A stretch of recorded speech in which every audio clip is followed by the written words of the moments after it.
Dear Toyota, here's everything the Toyota HiLux needs when you bring out the next generation HiLux next year. You see, the elephant in the Ute room is the current generation HiLux, which first went on sale way back in 2015. For years, it was the #1 selling car in Australia until the Ford Ranger only recently overtook it. My reviews consistently score it pretty low compared to other Utes like the Isuzu D-Max, the Mitsubishi Triton, Ford Ranger, Volkswagen Amarok, and even new entrants like the GWM Cannon Alpha, and of course, we'll have to wait and see, but the upcoming BYD Shark. That's looking very promising. And it's not just me. Other reviewers in Australia are saying the same thing. It's not like I have a personal vendetta against Toyota. They really do make some epic cars. Toyota Corolla Cross, for example, it's still my favorite small family SUV. Great looks, good driving dynamics, and amazing fuel economy. Toyota Supra, it is one of the best value, high performance cars you can buy. But the HiLux, objectively, it's not a great product, mainly because it is just priced so high for what you get. It's built its name off reliability and pretty smart marketing, frankly. They used to go so far as to say the HiLux was unbreakable, the toughest Ute. But that marketing, well, it seems to have slowed down quite a little bit, at least I think so, since they have encountered some issues in particular with the diesel particulate filter. Of course, the reason it was the best-selling car in Australia was heavily due to companies or fleet buyers buying the HiLux because of its perceived reliability and frankly, really good marketing. And it's not that I think the current gen Toyota HiLux is unreliable, because frankly, it isn't. Its D4D 2.8 litre turbo diesel engine has proven to be extremely reliable, going hundreds of thousands of kilometers without breaking a sweat. And they've just made it a mild hybrid, which has given it some really nice driving benefits like better fuel economy and performance. I'll link that video down below, by the way, if you want to learn more about that. And that's one of the things they should not change, because they've had some big issues with their recently launched Tundra in the US and are having to replace about 100,000 engines, which is crazy. And by the way, that is a complete engine replacement on a car that came out about 2 years ago. But here's the thing, insider sources I've spoken to have told me that they expect this 2.8 litre turbo diesel to stay within the next gen HiLux, expected to launch in 2025, though it will also come with some significant updates. Rumors are swirling that Toyota might introduce a plug-in hybrid variant, possibly with a 200-kilometer driving range, though how that will impact towing capacity, that remains to be seen. So today, I'm going to tell you everything I think the new generation Toyota HiLux needs when it launches next year. I've spent so much time driving every single Ute currently on sale in the market, and I know that Toyota is watching this, so make sure you let me know down in the comment section what you think the Toyota HiLux needs so it can be #1 Ute again in Australia. First things first,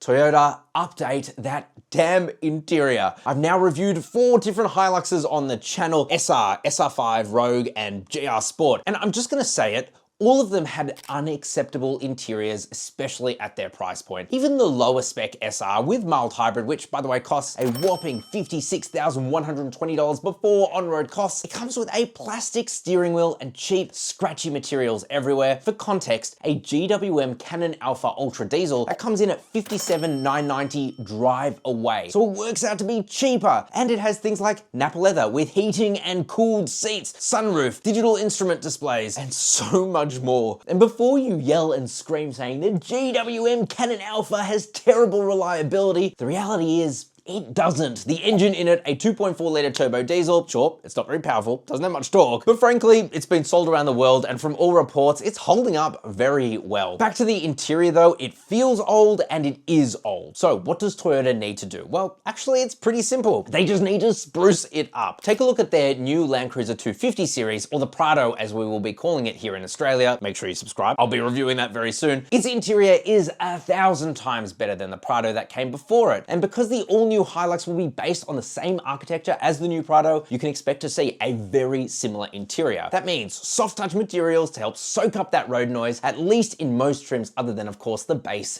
trims, which will always be as cheap as possible, and that's fair enough. The seats need to be completely overhauled with proper support and adjustment, and with actually nice leather for the leather appointed trims, not the terrible vinyl-like stuff they use in the SR5 and above. Even the infotainment display is so average in the new Toyota, it maxes out at about 8 inches. Compare that with a Ford Ranger whose screen completely demolishes it in functionality, design, size, every aspect of it is better. I will say though, it's likely we will see the new 12.3-inch display out of the all-new Land Cruiser Prado, and that will come into the Hilux. And considering that it's shared with much more expensive products like Lexus products, that will make a huge difference for the Hilux, genuinely elevate its experience. Not to mention the gauge cluster, which is heavily analog and feels as basic as it looks. And that's even in the range-topping GR Sport, which costs a staggering $73,990 before on-road costs. And don't get me started on the clearly afterthought JBL speakers that have been stacked onto the dash in the GR Sport, and that just reflects onto the windscreen. It's so distracting while you're driving. Like, genuinely, I wouldn't call it safe, that's for sure. Oh, and Toyota, get rid of the damn grandfather clock in the center. It was cool when you did that back in your mid-2000s Corollas, but it's just tacky today. It's really old school. I truly believe that if Toyota can give some love to the interior of the Hilux, they can make something extremely competitive with the class-leading Ford Ranger and Volkswagen Amarok and finally bring some competition to the table. Honestly, what they have now, it's just totally unacceptable for its high price point, and that brings me on to point number 2, which is price. Now, I'm one of the firm believers in the saying, there is no such thing as a bad product, but a product at a bad price. And I stand by that. Take the Kia Picanto, for example. If it cost $40,000, I would tell you to avoid it like the plague, but it's not priced at that. And you could drive one off the lot in the low 20,000s, and that's a fantastic idea. That makes it a great product. Price is always going to be a touchy subject because often manufacturers work at really low margins. For example, a lot of mainstream brands operate somewhere around 5 to 8% profit margin, give or take. Shocking, right? That's terrible margins for pretty much anything else. But Utes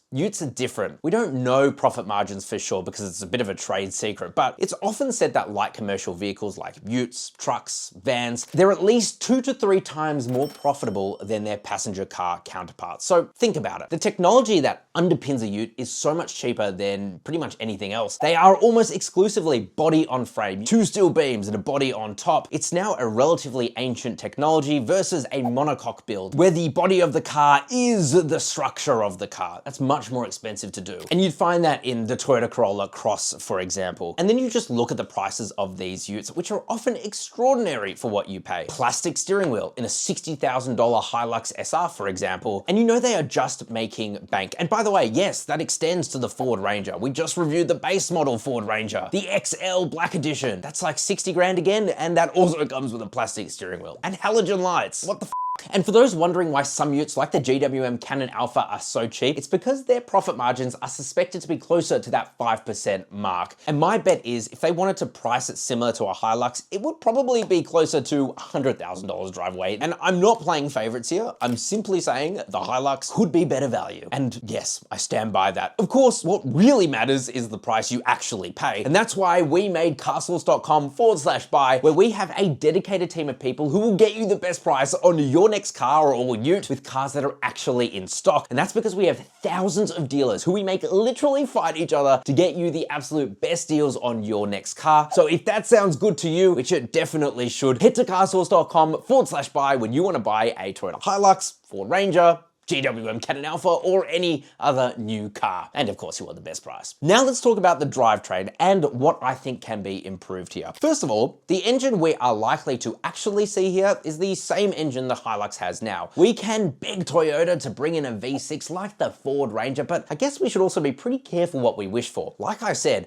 the all-new 3.4-litre twin-turbo V6 in the Toyota Tundra in the US has had major issues with its engine where there has been debris during the manufacturing process that wasn't properly cleaned out of the engine before it was sealed. And as a result, they're having to recall 98,568 Tundras and 3,524 Lexus LX600s, which have the same engine, and replace the entire engine. Fully engine out. They are losing so much money on this. So perhaps staying with the tried and tested 2.8-litre D4D 4-cylinder turbo diesel, it's a safe bet, especially with its new mild hybrid. It's very good. Frankly, it's probably my favorite 4-cylinder turbo diesel engine in the entire Ute segment. I definitely think it's now better than the Ford Ranger 2-litre bi-turbo engine, which requires AdBlue, has had a bit of power cut, and now is actually quite slow, to be honest. And by the way, it has heaps of power and torque at 150 kilowatt and 500 500 Newton meters, and because of that new mild hybrid electric motor, that's a little bit of boost of power and torque. So the drivetrain is super smooth and feels weirdly refined. Its 6-speed Asian torque converter transmission is pretty much bulletproof, and it shifts really smoothly too. However, there is speculation that Toyota might also introduce a new iForce Max petrol hybrid powertrain for the HiLux, and that's similar to what you'd find in the US versions of the Prado. So this would involve a 2.4 litre turbo petrol engine paired with a 36 kilowatt electric motor, potentially delivering 243 kilowatt of power and 630 Newton meters of torque. Though it's worth noting that while this setup would provide a lot more power and a lot more torque, it might also come with a reduced towing capacity, especially when you compare it to the 3.5 tons of the diesel engine. Really, the biggest thing that the HiLux genuinely needs is a full-time four-wheel drive system. Come on, Toyota! The Ford Ranger now has it on many of its grades. It's also available across different engines, and that makes it not only safer during bad weather conditions, but also better for things like towing due to more grip and handling overall at the expense of higher fuel economy. The all-new Mitsubishi Triton retains its fantastic Super Select 2 all-wheel drive, and newcomers like the upcoming BYD Shark will also feature a full-time four-wheel drive system. Thankfully, based on some inside sources I've spoken to, off record of course, both the 2.8 litre mild hybrid turbo diesel and full-time four-wheel drive